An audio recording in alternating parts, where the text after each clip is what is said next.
ketika Luqman memberikan nasihat kepada anaknya, wahai anakku, jangan menyekutukan Allah. Sesungguhnya syirik itu sungguh termasuk perbuatan kezaliman yang besar. Alhamdulillah, wonten ing panggihan punika ugi kita pinaringan nikmat ingkang sepisan nikmat ukhrawi, ingkang kaping kalih ugi nikmat duniawi. Nikmat kita wonten ing zaman punika sampun dumugi nikmat ingkang ageng ngungkuli nikmat zaman para leluhur kita rumiyin. Bapak Ibu ingkang minulya, kita perlu mangertosi bilih para leluhur kita rumiyin sinoso kondang kaluka niku boten nate ngraosaken kipas angin. Patih Gajah Mada niku boten nate ngangge kipas angin. Rasane boten jeneng. Nggih lho. Terus nikmat kita, nikmat kadonyan menika ngungkuli nikmat para raja zaman rumiyin. Prabu Brawijaya niku boten nate numpak metik. Kok kemudian laras semua betul. Terus nikmat kadonyan kita menika luar biasa. Ngungkuli para raja-raja Prabu Brawijaya mawon boten nate nitih metik. Iki alhamdulillah tenan jenengan iki metik sedaya lho.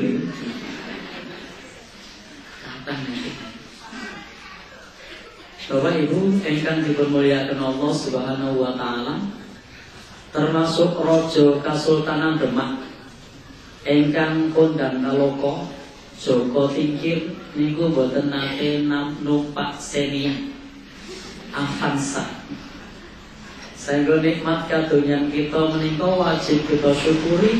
Sinoso kita rakyat biasa niku nikmatipun saking Allah, ngungkuli nikmate para raja, nikmate para kaum bangsawan zaman rumiyin.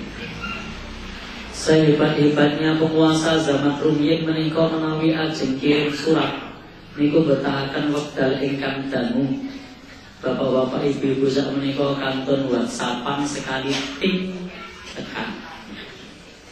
Terus kita sedang bersyukur dumateng Allah pingkatuk nikmat agama iman Islam lan nikmat kadonya ingkang ngungkuli para leluhur zaman rumiyin. Kalau Nabi kita nalika hijrah tindak wonten ing Madinah menika perjalanan 28 Safar dumugi wonten ing Madinah tanggal 12 Rabiul Awal. Pinten-pinten 14 dino. Ibu-ibu tindak umroh haji saking Mekah menuju Madinah pinten jam? 12 ya? Boten ngantos 12. 20 jam. Numpak bis Mekah dumugi Madinah 8 jam, jelas. 7-8 jam. Bapak Ibu ingkang dipunmulyakaken Allah Subhanahu wa taala, dados rumiyin berhari-hari sakmenika langkung cepet. Salajengipun ingkang kaping kalih shalawat salam nggih kunjuk dumateng junjungan kita Nabi Agung Nabi Muhammad sallallahu alaihi wasallam ingkang dados uswah hasanah kita. Sinten mawon ingkang ngucapaken sholawat Allah numurunaken rahmat tikel kaping sedoso sallallahu alaihi asyara. Sinten mawon ingkang ngucapaken sallallahu alaihi wasallam rufi'alahu asyru darajat, bakal kaangkat 10 derajat. Wa khuttat anhu asyru khotoyat, lan bakal dingapura 10 dosa. Wa halal li syafaati, insyaallah dikatut syafaat Nabi sallallahu alaihi wasallam. Allah sampun ngendika wonten ing surat Luqman babagan nasihat tiyang sepuh marang putranipun. Wa iqala Luqman li banihi, nalikane Luqman ngendika marang putrane. Terus Luqman ngendika wewarah marang kang putra. Yaqiduhu tegese wewarah, ya bunaya he anakku, la tusyrik billah, sira aja musyrik marang Allah. Dados larangan kangge putranipun menyekutukan Allah Subhanahu wa ta'ala. Inna syirka la dzulmun adzim. Sak temene syirik iku bener-bener kezaliman ingkang ageng. Dados Bapak Ibu, wonten ing ayat punika Allah ngendika bilih Luqman warak marang putranipun supados putranipun boten nglakoni syirik, sebab syirik menika kalebet perkawis ingkang dipun sebat zalim, lan boten wonten zalim ingkang luwih zalim ingkang mungkuli syirik, sebab syirik menika kezaliman ingkang paling zalim. Sehingga keadilan ingkang paling adil menika tauhid. Syekhul Islam Ibnu Taimiyah ngendika, inna syirka aqdamud dzulma fa inna tauhida aqdalul adlan. Karena syirik menika kedzaliman ingkang paling zalim, tauhid menika keadilan ingkang paling adil. Nggih napa niku para pandum-pandum kawula dasi. Pun sak menika ganti bisa nggih. Kalau dados kanggung menika saking Jawa pindah ke Indonesia. Baik Bapak Ibu, kita lanjutkan. Ketika Luqman memberikan nasihat kepada anaknya, wahai anakku, jangan menyekutukan Allah. Sesungguhnya syirik itu sungguh termasuk perbuatan kezaliman yang besar.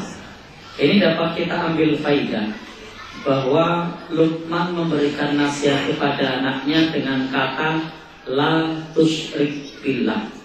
Jangan. Ingat ada kata jangan. Ini berbeda dengan teori pendidikan modern yang melarang berkata jangan. Jadi Bapak Ibu kalau sebagai praktisi pendidikan di sekolah biasanya mengikuti diklat-diklat oleh para pendidik profesional itu melarang mengucapkan kata jangan kepada anaknya. Saya sampaikan, saya sebagai praktisi pendidikan muslim tidak apa-apa orang tua berkata jangan. Saya tidak menentang yang mengatakan jangan, karena kita beda disiplin ilmu. Jadi silakan yang disiplin ilmunya adalah praktisi pendidikan umum tidak menggunakan kata jangan. Tapi dalam pendidikan Islam itu boleh menggunakan kata jangan. Buktinya ayat ini, Luqman kasih nasihat kepada anaknya dengan menggunakan kata jangan. Bapak Ibu, sehingga kadang orang tua itu mau melarang anaknya kangelan. Oh ya, bukan kata jangan. Jadi pernah dapat pendidikan begitu pernah? Sering ya? Baik. Terus jenengan bilang apa sama putranya?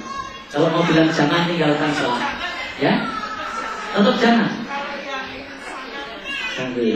Berarti jangan ramanut atau guru. Baik. Jadi kalau saya pribadi karena Al-Quran menggunakan diksi jangan, maka tidak apa-apa orang tua menggunakan kata jangan. Bahkan Nabi menasihatkan kepada anak-anak la ta'kulu bishimal. Jangan makan dengan tangan kiri. Fa inna syaitan ya'kulu bishimal. Karena setan makan dengan tangan kiri. Ini contoh pemilihan kata jangan di dalam Al-Quran di surah Luqman dan pemilihan kata jangan yang disebutkan oleh Nabi ketika menasihati untuk makan dengan tangan kanan. Sehingga dalam pendidikan Islam itu tidak mengapa kita menggunakan kata jangan.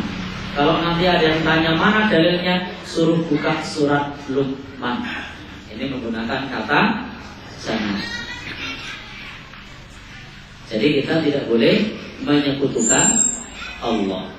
Karena menyekutukan Allah adalah kezaliman yang paling besar.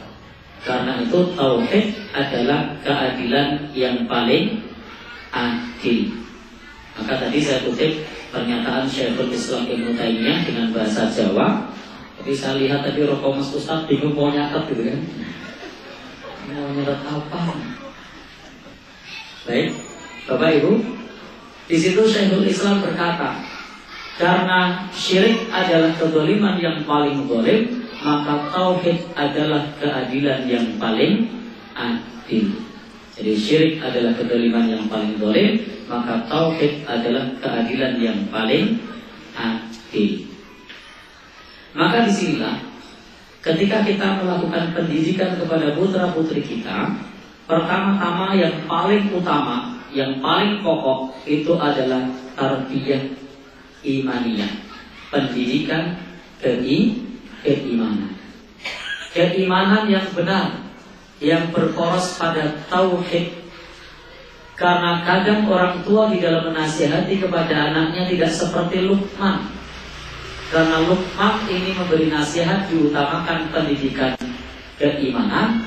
Yang pertama adalah tentang tauhid. Karena banyak orang tua yang ketika menanamkan kepada putra putrinya bukan pendidikan keimanan, tapi pendidikan yang lainnya, yang diarahkan untuk takut kepada selain Allah. Ketika anaknya rewel, orang tuanya bilang sama anaknya, jangan nangis, nanti digondol wiwi. Begitulah orang tua ada. Ketika anaknya tidak mau makan, maka orang tuanya bilang PTA. Sini juga gitu. Masa mau daratan mereka gunung Merapi modelnya podo. Itu nyun sewu menanamkan keimanan yang salah, sehingga seorang anak ketika dia rewel yang dipikirkan adalah digondol wewe. Ketika anak nangis, pada saat malam hari nangis orang menang-menang, orang tua menakut-nakuti dengan kayak warna putih-putih. Benar apa enggak? Berarti kita tidak menanamkan tarbiyah keimanan. Tanamkan yang pertama adalah keimanan. Tanamkan untuk takut kepada Allah, untuk mentauhidkan Allah seperti Luqman. Tapi justru ditanamkan kepada takut sama putih-putih, ditanamkan takut sama wewe. Nanti kalau gede yang repot orang tua, kemana-mana suruh nganteri, ke kamar mandi tidak berani. Mak diantar ngopo nggak ono putih-putih, sopo saya pulang. Jadi itu dampak karena tidak mengajarkan pendidikan keimanan. Tanamkan pertama-tama adalah mentauhidkan Allah, mengenal Allah, takut kepada Allah Subhanahu wa ta'ala. Pagi anak dibangunkan, yang ditanamkan adalah bagaimana dia tarbiyah keimanan untuk sholat subuh, takut kepada Allah, bukan ditanamkan yang lainnya. Bapak ibu yang berbahagia dirahmati Allah Subhanahu wa ta'ala, karena di dalam ayat ini diletakkan larangan menyekutukan Allah. Karena kalau orang sudah menyekutukan Allah, maka semua akan binasa. Jadi penting jangan sampai anak-anak kita paham wudu dan paham sholat, tapi tidak paham tentang syirik. Berapa banyak seorang yang muslim itu tetapi tidak paham tentang syirik. Lihatlah di bulan Surah ini, di bulan Muharram, tidak sedikit umat Islam yang masih melakukan sesaji. Kalau di Sleman masih ada nggak? Umat Islam kasih sesaji? Tidak ada. Di lereng Gunung Merapi?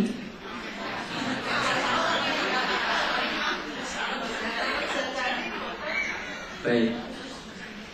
Di Laut Selatan? Ya? Ada ya? Baik. Bapak Ibu malam Jumat Kliwon maka kita perlu tanamkan putra-putri kita untuk menjauhi segala bentuk kesyirikan. Hindari jimat,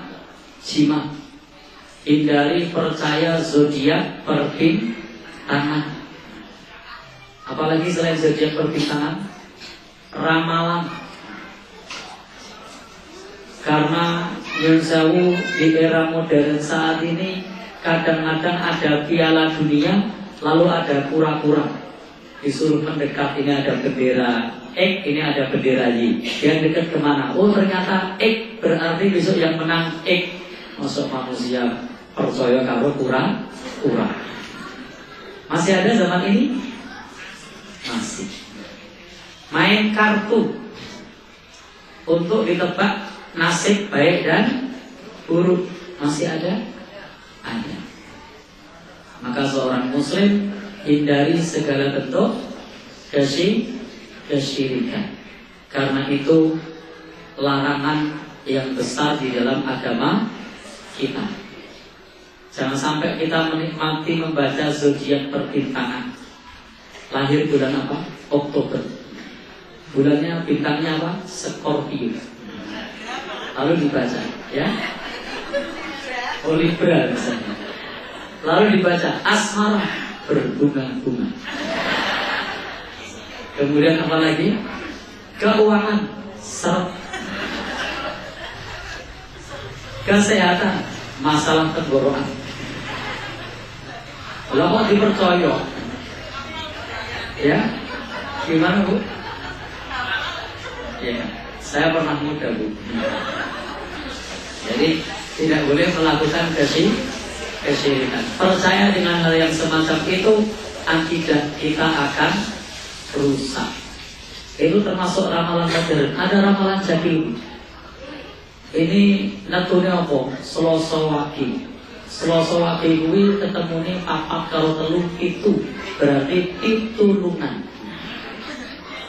Ada yang seperti itu? Masih ada di sini? Oh masih. Kalau nikah sehari-hari juga. Ya. Natumu apa? Setu kliwon. Calon bojomu setu kliwon. Oh, itu banyak sepuluhan bakal orang tetap. Masih ada begitu? Ketika mau mantenan, cari hari dulu. Jangan apain apa? Wih geblake mbahmu. Masih? Ngaji sekolah seperti ini.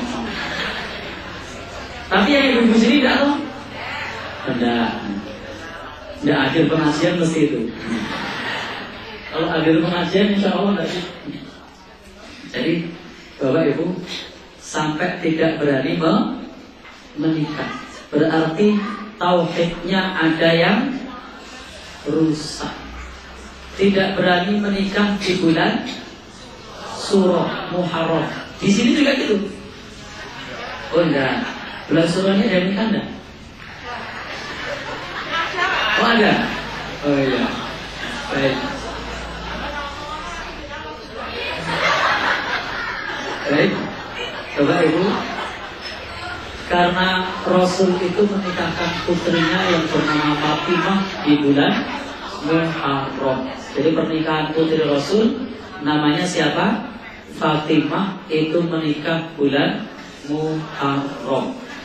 Maka termasuk meneladani Rasul itu mantu di bulan Muharram, karena Rasul dulu mantunya di bulan Suro. Jadi kalau ada yang tanya kok Suro mau udah ono apa-apa, bilang saja mengikuti Nabi, karena Nabi dulu pas mantu sasi Suro. Kadang kemudian ada yang bilang mau udah ono apa-apa sopo sing tanggung jawab. Dibalas genti, kalau saya nikahnya tidak bulan Suro, apa jenengan tanggung jawab. Gitu. Kadang-kadang orang nakut-nakuti kita, nanti kalau menikah bulan Suro ono apa-apa sing tanggung jawab. Pertanyaannya, kalau kita nikah tidak di bulan Suro, apa yang bilang gitu mau tanggung jawab? Kalau dia bilang iya, beneran cateringnya bayar rono, gedungnya bayar rono, aku tak nikah utus sasi Suro. Cek lakep kaya orang-orang kebidan. Jadi itu cara mudah untuk meluruskan tauhid.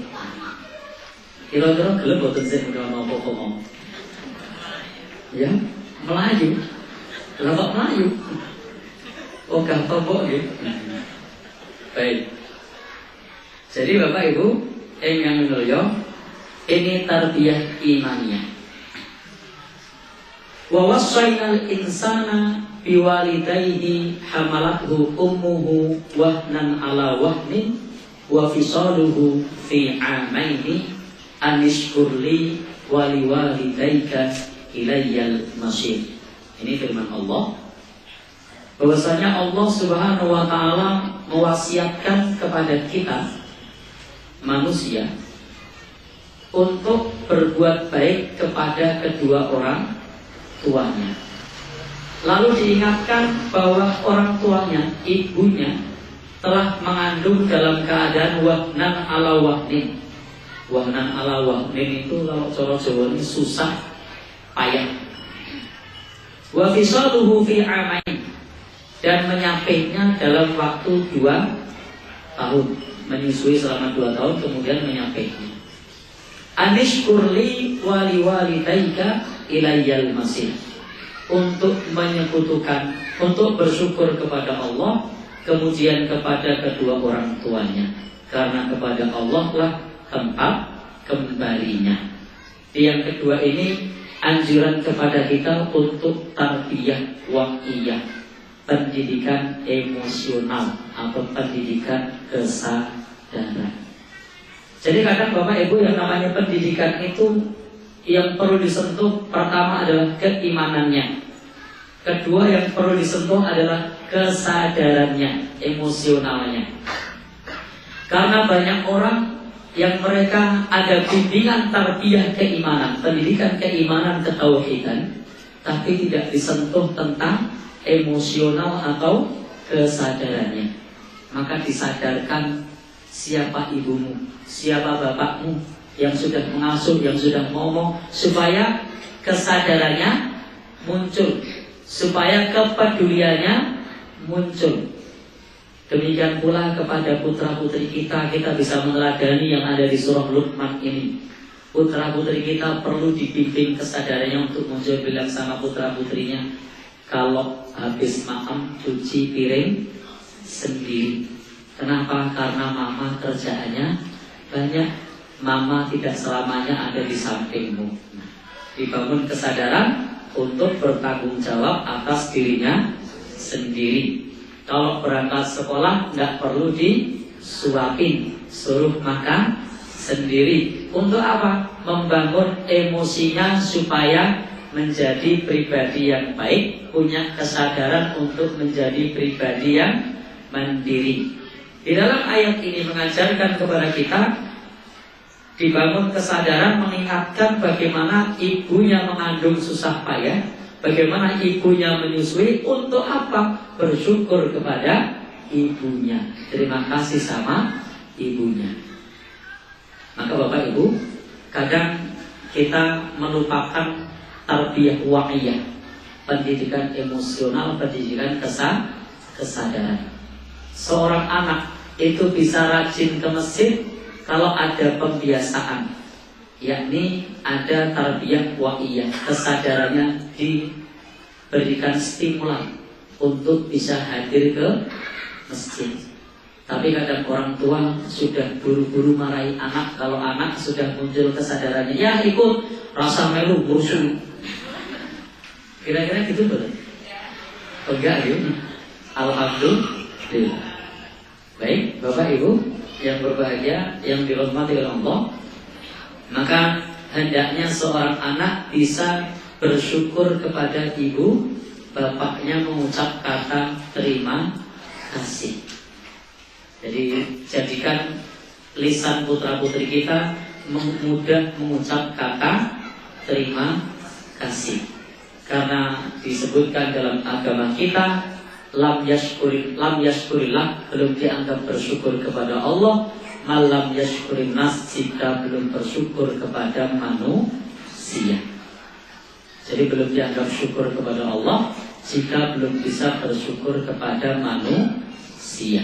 Maka kalau kita ingin bersyukur kepada Allah, salah satu yang bisa kita tempuh, jangan lupa untuk bersyukur kepada manusia. Karena bersyukur kepada manusia salah satu tahapan indikator bersyukur kepada Allah Subhanahu wa ta'ala. Karena syukur kepada Allah tidak bisa digapai tanpa syukur kepada sesama manusia.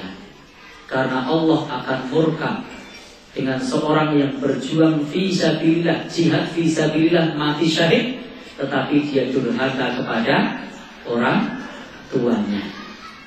Nah, pentingnya untuk mengucap syukur kepada orang tuanya. Anishkurli wali walidaika, bersyukur kepada Allah dan juga kepada kedua orang tuanya. Baik, Bapak Ibu yang berbahagia,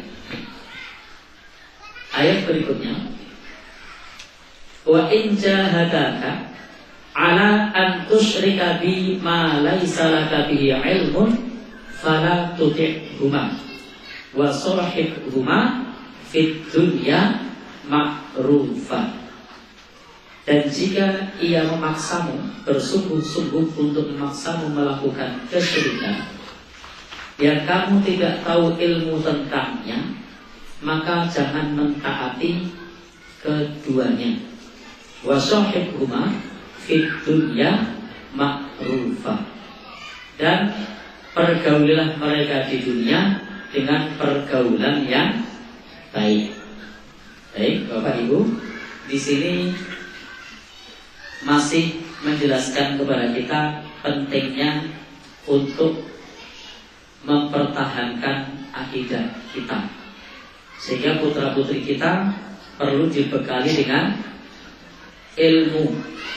Maka di sini pentingnya bagi kita membekali putra putri kita dengan ilmu supaya bisa membedakan mana yang syirik, mana yang bukan. Termasuk ilmu di sini bukan saja ilmu agama, tapi juga putra putri kita perlu dibekali ilmu yang ilmiah. Maka selain tarbiyah imaniyah, yang kedua adalah tarbiyah wa'iyah, maka yang ketiga adalah tarbiyah ilmiah, pendidikan intelektual, keilmuan. Sehingga putra putri kita bisa membedakan yang hak dan yang batil, bisa membedakan halal dan haram, bisa mengetahui yang baik dan buruk, bisa mengetahui sebab akibat. Kenapa? Karena ada tarbiyah ilmiah atau pendidikan intelektual. Jadi yang pertama adalah imaniyah atau spiritual, keimanan. Yang kedua apa tadi? Wahiyah atau emosional. Jadi diberi stimulan, dirangsang supaya dia memahami dengan hatinya untuk sadar. Yang ketiga, disentuh ilmunya, nalarnya. Untuk apa? Untuk dapat membedakan yang hak dan yang batil, yang haram dan yang halal. Paham ilmu sebab akibat.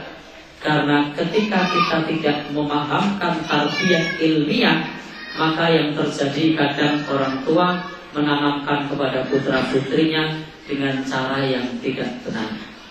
Contoh, ada seorang anak pas berjalan nabrak meja, yang disalahkan mejanya. Mejanya nakal. Di sini modelnya gitu, Bu? Iya. Itu ilmiah apa enggak coba? Yang nakal mejanya apa enggak? Mejanya nakal, betul. Kenapa mejanya dipukul? Ini tidak ilmiah. Maka kalau ilmiah sampaikan kepada putranya, kalau jalan hati-hati. Kalau tidak hati-hati, kamu nubruk meja, kakimu sakit. Nah, ini namanya ilmiah. Tapi biasanya tidak gitu. Mejanya dipukul. Meja nakal. Sebulan jadi sopo. Iso podo ya, podo dengan ini. Tanyakan sama Roko Mas Ustaz. Sinten Mas, set ngawali. Baik. Ada bapak ibu putranya makan di depan pintu. Orang tuanya bilang apa? Yo, waduh, ono tenan ngene. Railok. Padahal itu bisa untuk kita berikan pendidikan yang ilmiah. Bilang apa? Tempat keluar, masuk, tempat orang lewat. Nanti kalau ketabrak, tumpah. Kasih tuh maaf. Tapi kemudian kita hanya bilang lewat. Seorang anak kadang sering bertanya kepada ibunya. Lalu ibunya berkata, "Aku ini ngerti cilik." Ini tidak ilmiah. Maka berikan pendidikan keilmuan supaya paham tentang halal haram, hak batil, paham tentang sebab akibat, bukan indoktrinasi yang sifatnya justru malah menjadikan putra putri kita tidak bisa untuk berpikir secara ilmiah. Maka Bapak Ibu termasuk di sini, ketika putra putri kita sudah diajarkan mana syirik mana tauhid, maka kalau kemudian ada yang memaksanya, termasuk orang tua yang memaksa untuk melakukan kesyirikan yang kita tidak tahu ilmu tentang kesyirikan itu, maka jangan taat pada keduanya. Disinilah di dalam agama kita itu mengenal istilah al-wala' wal bara'. Al-wala' itu loyalitas kepada Islam, bara' itu berlepas diri kepada kekufuran. Berlepas diri kepada kekufuran itu bukan berarti membenci orangnya. Maka Islam mengatakan pergaulilah mereka berdua dengan pergaulan yang baik. Jadi minta untuk bergaul kepada kedua orang tuanya dengan pergaulan yang baik. Tapi kalau diminta melakukan syirik, jangan mau. Ini yang disebut berlepas diri. Maka kita sebagai warga masyarakat ketika diminta untuk melakukan kesyirikan tidak boleh taat. Tetapi bukan berarti kemudian kita membenci orangnya. Silahkan berbuat baik kepada orang beda agama. Silahkan ik'amihi ja'a, memberi makan kalau mereka lapar. Wasabyihi in atisha, memberikan minum kalau dia haus. Wa mudawatihi in marido, mengobatkannya jika sakit. Ada mu'adiyatihi fi malihi wa damihi wa airtihi, tidak boleh mengganggu darahnya, hartanya dan kehormatannya meskipun mereka beda agama. Tapi kalau sudah menyangkut soal akidah, kita diminta melakukan kesyirikan, jawaban kita no, tidak. Jadi jangan mengatakan Anda enak nih. Kalau orang Jawa biasanya gimana? Gak enak ya, dimintain tolong untuk benake kepala harta sesembahan yang pudul. Mbak ya tolong dibenake tiku yang mau kesampah. Jangan mau enggak kira-kira? Ya, juragannya senapa tuh? Jawabnya gimana yuk? Jadi punya juragan beda agama, Mbak yang mau kesampah ya, pudul, tolong didandani. Padahal biasa dipuja-puja gitu. Kira-kira apa langkah kita? Mau tapi terpaksa. Odo wah. Baik. Bapak Ibu yang berbahagia dirahmati Allah, ternyata tidak mudah untuk berlepas diri dari kesyirikan, dari kekufuran. Baik. Bapak Ibu yang berbahagia dirahmati Allah Subhanahu wa taala. Kemudian kita dianjurkan untuk mengikuti jalan menuju Allah Subhanahu wa ta'ala. Summa ilayya marji'ukum fa unabbi'ukum bima kuntum ta'malun. Karena semua akan kembali kepada Allah Subhanahu wa ta'ala. Tidak ada yang tidak kembali kepada Allah Subhanahu wa ta'ala. Ayat berikutnya. Sampai jam berapa Ustaz? Ya? 9.30. Sudah selesai berarti. Baik. Ya, 5 menit lagi ya. Baik. Ya bunayya, wahai anakku, kita baca saja, tidak usah dijelaskan, nanti tak rampung. Wahai anakku, innaka in taku misqala habbatin min khardalin fatakun fi sakratin aw fis samawati aw fil ard ya'ti biha Allah. Innallaha latifun khabir. Jadi di sini Bapak Ibu, kita dianjurkan untuk menghadirkan Allah di mana saja kita berada. Karena sesungguhnya semua ada dalam pengawasan Allah Subhanahu wa ta'ala, meskipun sesuatu yang kecil yang ada di tengah malam gelap gulita, yang ada di batu, yang ada di langit, yang ada di bumi. Allah Maha tahu. Sudah dibaca saja nih. Yang berikutnya, ya bunayya, wahai anakku, aqimis shalah, kerjakanlah shalat. Wa'mur bil ma'ruf, perintahkan berbuat baik. Wanha 'anil munkar, cegahlah dari perkara yang munkar. Wasbir 'ala ma asabak, dan sabarlah atas apa yang menimpamu. Baik, di ayat ini anjuran orang tua untuk mendidik putra-putrinya sholat. Sholat itu orang tua kepada anak bukan dakwah, tapi perintah, amar ma'ruf. Beda antara dakwah dan amar ma'ruf. Dakwah itu lemah lembut, amar ma'ruf itu tegas. Maka kepada anak perintahnya adalah murru auladakum, perintahkan anakmu, tegas. Aqimis shalah, dirikanlah sholat. Wa'mur bil ma'ruf, perintahkanlah untuk berbuat baik. Saya di masjid seperti ini namanya dakwah. Kalau jenengan mau alhamdulillah, kalau tidak mau ya sudah, itu namanya dakwah. Tapi kalau amar ma'ruf beda. Orang tua kepada anaknya, nak sholat, tidak mau. Apa yang dilakukan orang tua karena anaknya tidak mau? Rata sekali hati. Itu termasuk jurus yang paling manjur untuk saat ini. Kalau kamu tidak mau sholat, rata sekali hati. Rata tuh kok utang. Itu sudah paling menakutkan bagi anak zaman sekarang. Jadi salah satu jurus yang mudah. Atau ini tak pateni. Sudah selesai. Maka ini namanya amar ma'ruf. Ada ketegasan dan punya kewenangan. Sementara kalau dakwah itu lemah lembut. Suami kepada istri itu amar ma'ruf. Kalau istri sama suami dakwah. Karena istri tidak punya kewenangan kepada suami, tapi suami punya kewenangan kepada istri. Maka pihak yang berwajib, pemerintah, penguasa, itu statusnya adalah amar ma'ruf kepada rakyatnya.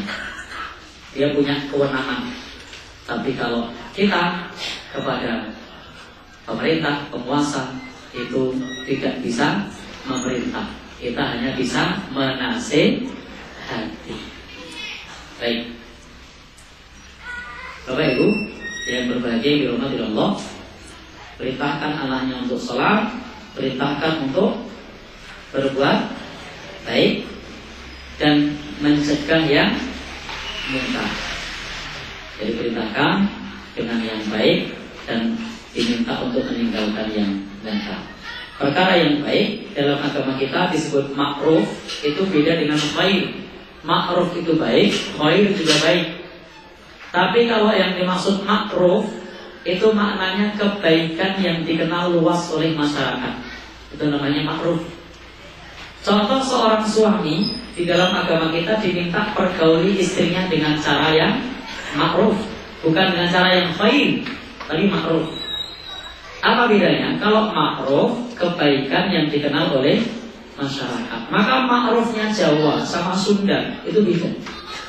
Kalau ma'rufnya Jawa itu nyun sewu tidak sama dengan orang Sunda, tidak sama dengan orang Arab. Saya kasih contoh. Kalau orang Arab, makrufnya suami itu yo nyambut gawe, yo nyapu, yo ubah-ubah, yo asah-asah, ya toh? Semua yang ayahi siapa? Suami. Tapi kalau makrufnya Jawa, laki-laki bekerja, terima beres, perempuan yang mengerjakan. Iya betul. Sehingga ketika ada seorang perempuan di rumah, kok ora gelem bantu sing lanang, dirasani tombo. Maka mengerjakan pekerjaan rumah bagi seorang istri di tempat kita adalah makruh, karena kebaikan yang dikenal oleh masyarakat umum. Nah, kalau di Arab tidak gitu. Sama juga kalau di sini seorang perempuan membantu suaminya bekerja itu baik. Selama pekerjaannya yang mubah, karena hukum istri bekerja itu apa hukumnya? Hukum istri bekerja apa? Ya, bukan sunnah. Istri bekerja itu mubah, boleh. Sunnah pun tidak boleh. Itu pun jika diizinkan oleh suami. Sehingga kalau istri bekerja itu semata-mata kebaikan istri, maka para suami harus terima kasih, karena wajib tidak, sunnah pun tidak, mubah, tapi dia mau kerja. Nah, di Jogja perempuan kerja itu biasa. Tapi bagi kalangan teman-teman kita yang di Sunda misalnya, tempo dulu, kalau sekarang mungkin sudah berubah, itu perempuan yang bersyukur itu yang tidak bekerja, yang terima pemberian suami. Ada yang dari Sunda. Oh ya, rokok Mas Aska harus gitu. Baik. Tidak pernah ke Sunda. Baik. Kita lanjutkan. Jadi dianjurkan untuk nahi mungkar, wasbir ala ma asabak, dan sabarlah atas apa yang menimpa kita. Jadi kita diminta untuk sabar atas apa yang menimpa kita. Sabar itu ada 4 tingkatan. 1, misuh, ini tidak sabar, namanya tasabut. 2, itu sabar. Sabar itu ngampet. Jadi rasanya panas, rasanya kemutuk, tapi masih bisa jaga lisan. Tingkatan ketiga itu ridho, rela, nerimo. Tingkatan keempat syukur. Kira-kira Bapak Ibu kalau kena musibah dari 4 tingkatan ini yang mana? Yang pertama misuh. Apa yang kedua? Sabar, ngapet, rasanya kemutuk, mantel, tapi lisannya ditahan. Apa tingkatan ridho? Bisa nerimo seolah-olah tidak ada apa-apa. Atau syukur, memuji Allah, alhamdulillah. Baik, contoh. Suatu saat ada orang kesandung, Pak Gedabik itu kesandung. Yang diucap apa? Innalillah, memuji Allah. Berarti sudah masuk yang syukur itu. Tapi kalau ucapannya ketika sandung nyebut nama hewan, kucing gitu, berarti itu misuh. Tapi kalau begitu ini rasanya sebenarnya rada geding gitu. Nah itu berarti sabar. Kalau seperti tidak apa-apa berarti begitu. Tapi kalau memuji Allah, pelong, kemudian diyakini sebagai yang mendapatkan pahala, maka itu adalah syukur. Dengar kabar suaminya nikah lagi. Itu kira-kira yang mana? Misuh, sabar, ridho, atau ya syukur? Mas Ustaz bilang syukur. Tanda-tanda ini. Baik. Jadi, tapi apa itu musibah sih? Bagi suami bukan, tapi bagi istri mungkin. Baik. Intinya berusaha untuk sabar. Baik. Ilustrasi saya tentang poligami tadi tidak pas ya, hanya untuk mencairkan suasana. Baik. Jadi ketika kita kena musibah ada 4 tingkatan. Tingkatan yang terbaik adalah syukur, minimal sabar. Baik. Terakhir, wala tusaqil khaddaka linnas wala tamsi fil ardi maraha. Jangan palingkan wajahmu atas manusia, jangan berjalan di muka bumi dengan sombong. Kemudian sederhanakanlah dalam jalanmu, rendahkan suaramu. Demikian pesan dari Luqman kepada kita supaya tidak sombong, supaya sederhanakan dalam berjalan, supaya nyuwun sewu merendahkan suara. Bila taufik wal hidayah. Wassalamualaikum warahmatullahi wabarakatuh. Masih kalau ma'ruf, amar ma'ruf itu tegas, kalau dakwah itu lembut. Beda pengertian ma'ruf sama khair. Kalau ma'ruf itu kebaikan yang dikenal umum. Contohnya lewat di depan orang dari lampu, kelamin, matur nuwun, itu namanya ma'ruf. Nah kalau khair itu kebaikan yang harus dipelajari dari kitab suci, itu namanya khair. Contoh sholat tahajud, sholat duha, itu namanya khair. Puasa itu khair. Tapi kalau ma'ruf itu kebaikan yang dikenal menurut adab, kebiasaan yang tidak bertentangan dengan tuntunan agama. Ketika di depan orang yang dewasa kita menggunakan bahasa yang halus, ketika di depan yang sesama-sama menggunakan bahasa yang muku, maka itu adalah perkara yang disebut ma'ruf. Artinya kebaikan yang sudah dikenal oleh umum. Maka kita hanya boleh diperintahkan untuk memerintahkan seseorang kepada orang yang sudah umum mengenal itu sebagai sebuah kebaikan. Ketika sudah tertanam kuat tentang kebaikan tersebut, meskipun asalnya adalah khair, dia jadi ma'ruf. Contoh, misalnya seperti sholat berjamaah. Awalnya dia adalah khair, karena kalau tidak dikenalkan orang tidak tahu. Tapi begitu sudah tahu, maka sholat berjamaah sudah dikenal oleh masyarakat sebuah kebaikan, maka dia adalah ma'ruf. Maka boleh memerintahkan orang sholat berjamaah. Tapi kalau belum tahu, tidak boleh dikasih tahu dulu hukum sholat berjamaah, karena dia adalah khair. Kalau khair itu kita diminta untuk ngajak. Maka Al-Quran mengatakan yad'una ilal khair wa ya'muruna bil ma'ruf. Yang namanya khair itu diajak, dikandani. Kalau sudah paham baru diperintah, namanya ma'ruf. Contoh sholat tahajud itu khair apa ma'ruf? Khair. Tapi kalau sudah dikenal orang sebagai kebaikan, tahajud termasuk ma'ruf. Berarti boleh nggak kita nyuruh orang tahajud?